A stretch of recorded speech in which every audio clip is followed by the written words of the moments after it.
Bersihkan dulu dengan handuk, ancang-ancang, lalu lempar si kulit bundar itu sejauh mungkin ke kotak penalti lawan. Itulah trademark salah satu pahlawan timnas Garuda, Pratama Arhan Alif Rifai. Tak sembarang orang yang bisa melakukan lemparan ke dalam yang mematikan seperti Arhan. Di Indonesia, bahkan dunia sekalipun, jarang ada loh pemain yang punya kemampuan seperti dirinya. Sejatinya lemparan ke dalam hanyalah bagian teknis dari sepak bola, baik dari sisi kanan maupun kiri. Kalau bola keluar lapangan sudah seharusnya dilakukan lemparan ke dalam. Sangat susah membayangkan sebuah lemparan ke dalam bisa jadi strategi untuk menciptakan peluang. Namun, dalam perkembangannya lemparan ke dalam ternyata bisa jadi senjata ampuh bagi tim untuk ciptakan peluang. Suatu ketika di tahun 1994 ada seorang pesepak bola Notts County bernama Andy Lake yang fokus berlatih lemparan ke dalam untuk bisa membuat peluang. Berhari-hari ia melatihnya sendiri tanpa didampingi pelatih khusus. Terbukti di laga Anglo-Italian Cup melawan Ascoli tahun 1995, Andy Lake bisa ciptakan peluang yang berbuah gol dari lemparan ke dalam. Mungkin kisah Andy Lake banyak menginspirasi pemain lain untuk bisa lakukan hal serupa. Namun sayangnya, tak semua pemain punya kemampuan itu. Mungkin hanya beberapa pemain yang sukses jadi penerus Andy Lake. Salah satunya yang terkenal di Liga Inggris adalah Rory Delap, ex pemain Stoke City yang dulunya atlet lempar lembing. Saking banyaknya pengaruh gol Stoke City yang lahir dari lemparan ke dalamnya, sampai-sampai Delap dijuluki King of Throw-in. Pemain asal Republik Irlandia itu bahkan sampai diciptakan nyanyian khusus oleh fans Stoke City yang berbunyi, "You only score from a throw-in." Fenomena lemparan ke dalam yang bisa jadi senjata mematikan untuk menciptakan peluang ternyata tak hanya terjadi di Inggris saja. Fenomena itu sempat hadir di tanah air. Di era 2000-an muncul nama ex pemain PSIM Yogyakarta, Fajar Listiantoro. Fajar ini adalah adik dari coach Seto Nurbiantoro. Fajar dulu dikenal dengan lemparan ke dalamnya yang jauh back crossing. Dengan lemparan ke dalamnya tersebut, ia bahkan sempat ciptakan peluang yang berbuah gol ketika menghadapi PSIS Semarang di Liga Indonesia 2006. Dari peristiwa tersebut, lantas Fajar pun dijuluki pemain spesialis lemparan ke dalam di Liga Indonesia saat itu. Fajar Listiantoro mungkin salah satu pemain lokal yang pertama kali menginspirasi pemain lokal lainnya untuk bisa melakukan hal serupa. Sampai akhirnya fenomena pemain muda bernama Pratama Arhan muncul pada tahun 2020. Pratama Arhan tak ujuk-ujuk muncul sebagai pelempar handal yang terkenal. Ia menempa proses sejak tingkat SMP di Semarang. Dalam wawancaranya dengan PSIS Official, ia mengatakan kemampuan lemparan jauhnya tersebut tak sengaja ia temukan saat bermain bersama SSB Terang Bangsa Semarang. Berawal dari keisengan, ternyata lemparan ke dalamnya itu bisa jauh. Arhan sendiri mengaku bingung awalnya. Sejak saat itulah Arhan memahami kekuatannya tersebut dan ia coba kembangkan sampai saat ini. Arhan mengaku tak ada pelatih khusus untuk melatih lemparan ke dalamnya. Ia juga dulunya bukan atlet lempar lembing seperti Delap. Arhan otodidak dan berlatih sendiri. Porsi latihan Arhan pun tak melalui latihan lemparan ke dalam. Untuk melatih agar lemparannya makin matang, Arhan lebih banyak latihan push up untuk mengencangkan otot perut. Ia juga sering angkat beban untuk mengencangkan otot lengan.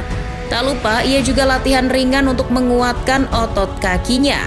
Pasalnya, menurut Arhan, dengan kekuatan tumpuan lengan, perut dan kaki, nantinya bisa menopang ketika melempar bola. Kelebihan Arhan yang terus dilatih tersebut akhirnya sampai ke Timnas U19 pada tahun 2020.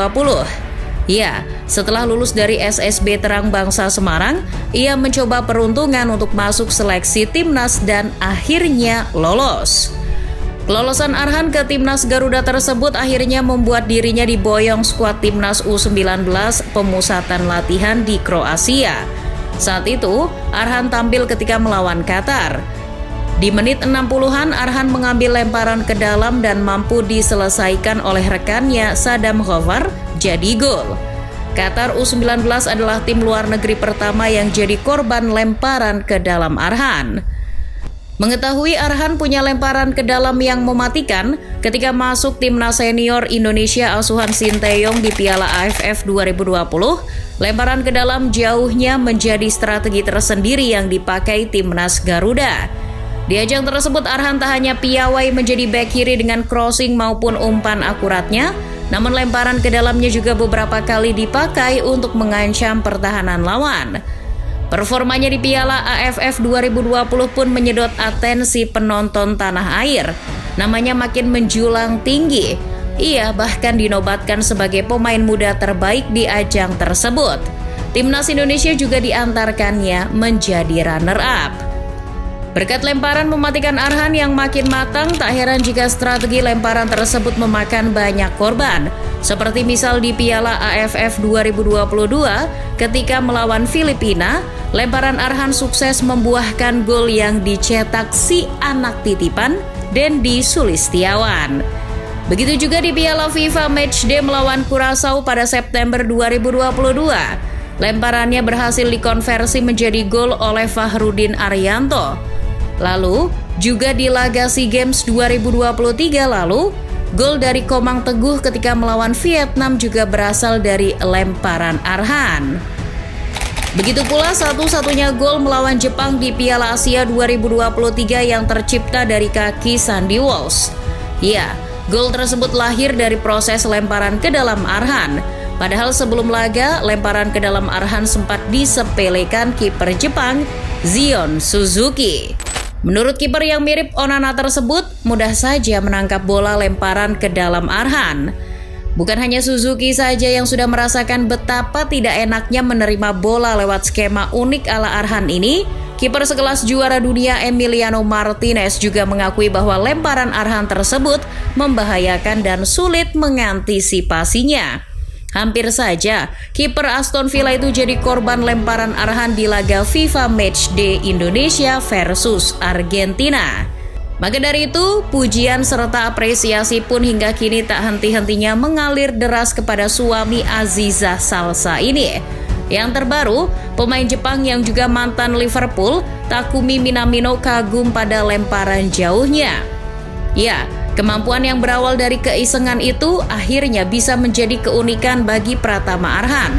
Ia kini banyak dibicarakan dunia berkat keunikannya tersebut.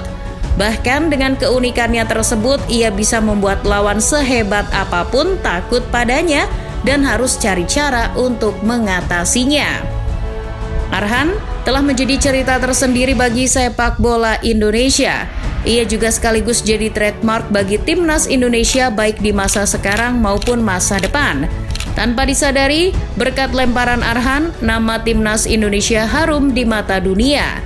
Terima kasih Arhan, teruslah berbakti pada timnas Indonesia. Kita publik sepak bola Indonesia akan terus menanti aksi lemparan ke dalammu yang mematikan itu.